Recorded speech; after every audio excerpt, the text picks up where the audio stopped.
You may remember that a few weeks ago, Will Quince, the Minister of State at the Department of Health and Social Care, joined us on the programme. Professor Jonathan Beard, who has been a full-time consultant vascular surgeon for 30 years, says that when he started working 30 years ago, he was able to do twice as many operations as he's able to do now. I think he may have retired, as he was able to do when he was retiring. And this is because of bureaucracy and inefficiency in the health service.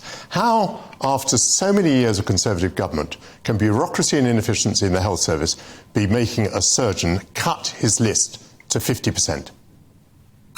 Well, I'm genuinely surprised to hear that, and I'd love to meet with him to find out exactly why he feels that way. Well, I'm happy to say that today I'm joined by Dr. Jonathan Beard, as well as by orthopaedic surgeon Chris Wilson and Christopher Snowden, head of lifestyle economics at the IA. And we did, of course, ask Mr. Quince to join us, but he was unavailable. Professor Jonathan Beard, tell me about the experience that you had, please. Why you wrote this letter. Tell me what it was you were writing about. Well, it was in response to the previous articles that have been talking about weekend working, which is also a big problem. But I felt it was important to also talk about the weekday working problems, which increased in size all the time I was a consultant. And it's not just me who's saying this. Every consultant I work with and speak with has the same problem. And there's been a lot of research done which shows that there are massive problems with workplace inefficiency in the NHS.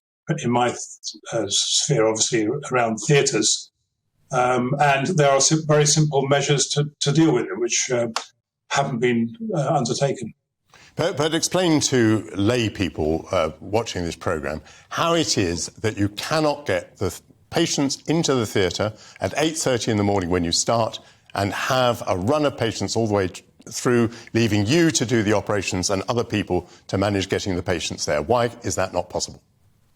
Well, it's multifactorial, and the other problem is, of course, that not everyone's signed up to the priority, which is the patient's operation. Rather the toilet attendants at NASA, knowing that they are part of the team that gets the person into space and onto the moon. Attitude is pervasive throughout the NHS. Who is not signed up to getting patients into theatres? Okay, so it's always multifactorial. It's always somebody else's fault. You send for the patients, and then you find there aren't enough porters, or the porters are doing something else, and then you find that somebody has forgotten to send for the patient, and then you find that the patient isn't ready, despite the fact that they've been on a published list for the last 24 hours. Before that happens, of course, you can't start the list until you know there's a bed available, because if they're going back to a critical care bed afterwards, the critical care bed has to be available as well. Otherwise, you can't start the operation. So you have to have a bed to start with for the patient to come from, which means just making sure that patients have been discharged back to home or social care. And of course, there's a massive problem with the lack of social care beds, which is increasing. And then there's where do you send them afterwards? So both of those things have to be ticked. And of course, most of the managers don't come on until 9 o'clock. So unsurprisingly, we have to wait till about 10 o'clock before anything happens.